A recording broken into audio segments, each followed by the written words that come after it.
Pendengar selamat pagi, Sapa Kaltara edisi 22 September 2023 hadir menemani Anda pendengar dan siaran ini juga disiarkan RRI Malinau dan juga studio produksi kami RRI Tanjung Selor di 99,9 MHz.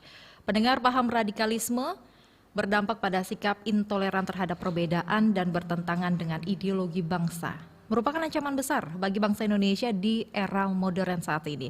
Paham radikalisme sendiri merupakan indikator utama terbentuknya kelompok-kelompok terorisme yang ingin dan berupaya merubah tatanan sosial dan bernegara di Indonesia. Dan hal ini tentu sangat bertentangan dengan nilai-nilai ideologi Pancasila.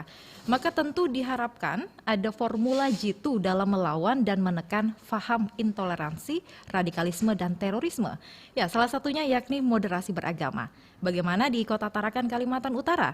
Inilah dialog pagi Sapa Kaltara dengan tema moderasi beragama, cegah faham intoleransi, radikalisme, dan terorisme. Alhamdulillah sudah hadir juga di studio narasumber kami, salah satunya dari Densus 88 Kaltara. Saya sapa, selamat pagi Bapak Awan. Baik, kemudian dari Kemenak Kota Tarakan, Bapak Haji Sofyan Ridwan, selamat pagi. Kemudian dari Akademisi Hukum, Bapak Yasser Arafat, SHMH. Selamat pagi Pak Yasser. Selamat pagi Ibu Reni, Assalamualaikum warahmatullahi wabarakatuh. Waalaikumsalam warahmatullahi wabarakatuh. Terima kasih para narasumber yang sudah hadir pagi ini di Studio Pro 1. Saya akan mulai untuk diskusi kita pagi ini di Akademisi Hukum terlebih dahulu. Pak Yasser, kalau sebelum kita bahas lebih mendalam begitu ya, sebenarnya paham intoleransi, radikalisme, dan terorisme kalau dari Akademisi Hukum itu seperti apa sebenarnya? Ya baik, terima kasih. Jadi Indonesia hari ini dihadapkan pada satu fenomena yang cukup mengkhawatirkan, yaitu adanya paham intoleransi, radikalisme, bahkan berujung pada terorisme, aksi terorisme. Yang tentu ini bertentangan dengan tujuan negara dan bertentangan dengan keberadaan hukum itu sendiri. Hukum kan sebagai antitesis dari ketidaktertiban, ketidakamanan dari suatu negara. Nah, hukum hadir untuk mengatur itu, meminimalisasi, bahkan kalau bisa membabat habis kejahatan-kejahatan seperti itu. Nah, intoleransi, radikalisme, teroris itu menjadi salah satu bentuk kejahatan yang kemudian menjadi lawan dari hukum. Nah, tapi kemudian ada banyak definisi terkait dengan intoleransi dan radikalisme. Kalau terorisme saya pikir sudah selesai ya, definisi itu sudah selesai diatur oleh Undang-Undang Pemberantasan Tindak Pidana Terorisme. Tapi kalau radikalisme dan intoleransi ini kan masih debatable. Semua orang kemudian menyampaikan pandangan itu. Tapi bagi saya, kalau boleh kemudian saya memberikan pendapat bahwa terorisme ini adalah aksi yang kemudian ditunjukkan dalam skala lebih luas dibandingkan dengan radikalisme, dan radikalisme ini juga tidak lahir dari ruang kosong gitu. Radikalisme itu juga dilatar belakangi sesuatu. Nah, itulah yang kemudian saya ingin jelaskan bahwa radikalisme itu sangat berkaitan dengan paham fundamentalis atau sikap fundamentalis. Meskipun menurut saya itu tergantung pada konteksnya. Fundamentalis ini juga bisa positif, bisa negatif. Nah, tergantung, ada satu paham yang kemudian merasuki. Kalau kemudian fundamentalis itu ditindaklanjuti dengan sifat atau paham intoleran, maka dia bisa berujung pada radikal. Tapi kalau fundamentalisme itu hanya, atau konservatisme itu hanya untuk diri sendiri, tidak diiringi dengan intoleran, bagi saya nggak masalah. Contoh misalnya kalangan NU, kalangan Muhammadiyah, bagi saya mereka fundamentalis, bagi saya mereka konservatif. Apa sih yang dimaksud dengan fundamentalis dan konservatif itu? Kembali pada kitab suci, berpegang teguh pada kitab suci yang kemudian, atau keyakinan yang mereka yakini, dan itu dijalankan dalam kehidupan sehari-hari. Bagi saya tidak masalah. Yang menjadi masalah adalah ketika kemudian konservatis atau fundamentalis ini diiringi dengan intoleran. Apa intoleran? Intoleran itu adalah sikap yang tidak mampu menahan untuk melarang orang lain yang berbeda dengan dirinya. Baik. Sikap untuk tidak mampu menahan diri, mengganggu orang lain yang berbeda paham, berbeda keyakinan dengan dirinya. Itu yang jadi masalah. Yang kemudian kalau fundamentalis ini diiringi dengan intoleran, maka dia bisa berujung pada radikal. Apa? Mereka tidak segan-segan untuk melakukan kekerasan. Dalam skala yang lebih luas itu bisa menjadi terorisme. Saya pikir itu. Baik. Kembali mengundang Anda pendengar untuk bergabung di 082153209845. Ini terkait tema kita pagi ini, moderasi beragama, cegah faham intoleransi, radikalisme dan juga terorisme. Saya kembali ke akademisi hukum ya Pak Yasser. Kalau selama ini ya dilihat kan banyak sekali ini mahasiswa nih, setiap tahun terus berganti begitu. Apakah moderasi beragama ini sudah cukup dipahami begitu anak muda zaman sekarang, Pak Yasser? Baik, saya ingin menyampaikan bahwa ada survei yang kemudian dirilis oleh BNPT bahwa kita patut bersyukur sebetulnya di tahun 2022-2023 itu terorisme kemudian indeksnya terus menurun.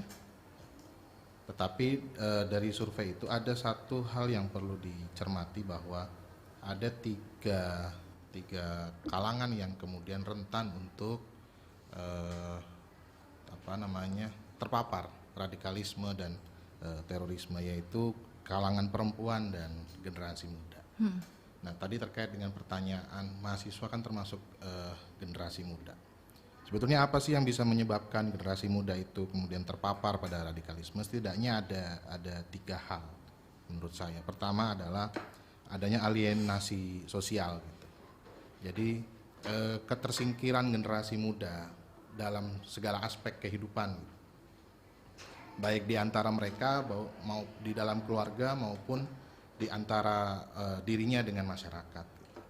Nah, keterasingan inilah yang kemudian membuat generasi muda itu rentan untuk diombang-ambing dengan berbagai macam pemikiran. Salah satunya adalah radikalisme. Terus yang kedua adalah pencarian jati diri. Baik.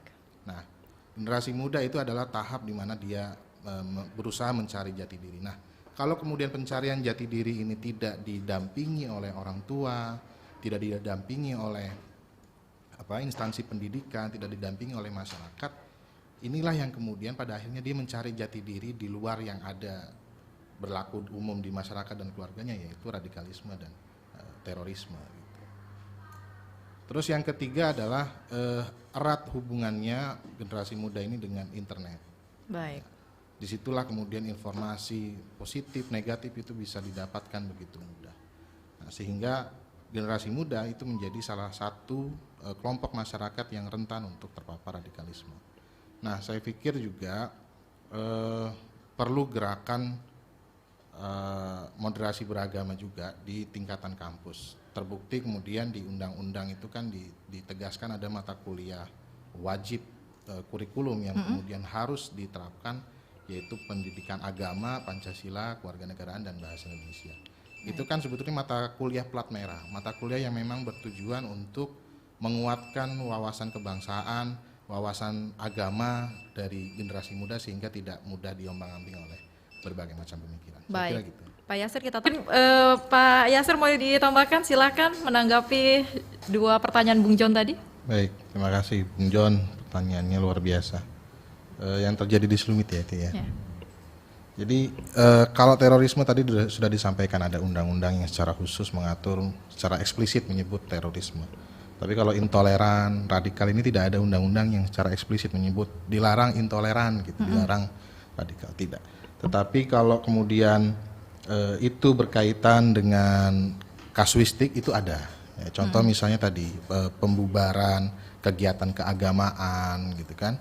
Baik dengan kekerasan maupun dengan ancaman kekerasan itu juga ada sanksi pidananya, itu di pasal 175 KUHP, itu jelas di situ. Diancam dengan ancaman pidana paling lama kalau tidak salah 5 tahun. Nah itu, tapi yang tentu kita tidak berharap hal itu kemudian diterapkan dan kemudian itu terjadi gitu ya. Yang kita harapkan adalah dari masyarakatnya sendiri ketika memang ada persoalan yang berpotensi untuk terjadinya konflik, coba kita tabayun, coba kita mengedepankan kekuatan logika, bukan logika kekuatan. Inilah yang kemudian sangat kurang dari bangsa kita.